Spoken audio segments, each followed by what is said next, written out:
So this is primarily all about street tree planting in what we sort of define as hard to reach communities. So these might be communities that face particular challenges, or they have some deficits in some way, from poverty through to natural greenery. And so we set up this project probably way back in 2001, I think it was originally, in Manchester, and then it sort of like it spread its wings to Merseyside. So there's two community forests that sit side by side, the City of Trees in Manchester and Mersey Forest. So this one here is in Ellesmere Port, and it was a street near the town centre, very close to the town centre, but it didn't have any greenery at all. Across the road in the background, you can see an allotment site, but that was the only greenery there. And then there was this central reservation, which you can also see in the sort of mid-ground. And then there was the people's houses. So we looked at all these hard and soft locations, and then we set about doing some consultation with the residents, and also working with the housing providers. So these houses are predominantly social housing stock. So we leafleted all the houses, telling people, explaining what we were going to do, and then we also gave people where people had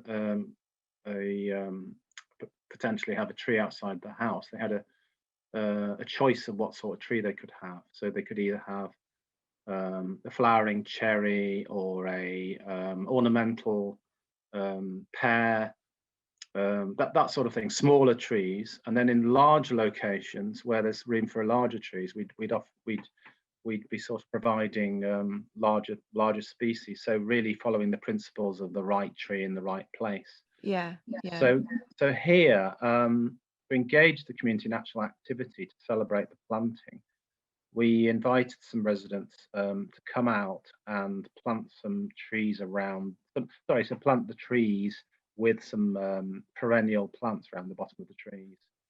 But I think the value of this scheme is the engagement with the communities, because it actually gives people a choice as to what type of tree they get. So they have a greater sense of ownership. Yeah. So they might get a leaflet saying, are you willing to?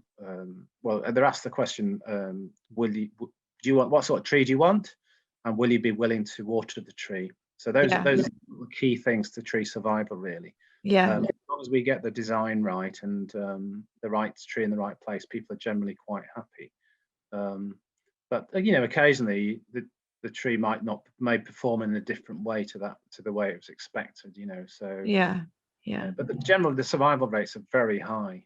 Yeah. We're talking in the 95th percentile at least with these types of schemes. We really loved this photo. I mean, for lots of reasons, really. I think we all commented on the fact that it was very multi-generational.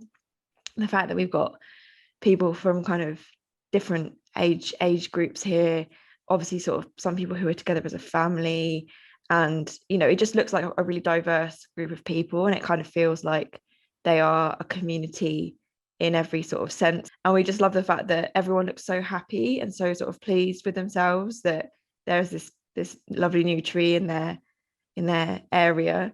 We did actually do some questionnaires around people living in their localities to see whether they valued their local environment, and they didn't just relate to trees, they related to sustainable travel, for example. Yeah.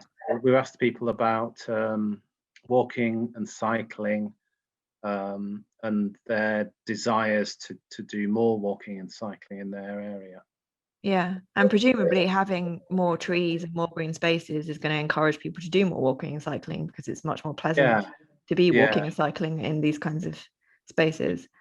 Yeah, I mean, they're not sort of the classic commuter routes, but as a result of some of these initiatives, I would say, there have been other initiatives come along, like shared use footpaths and cycleways and all that kind of stuff. Yeah. So it's a long journey, but you don't necessarily see that these things have had an influence until later on.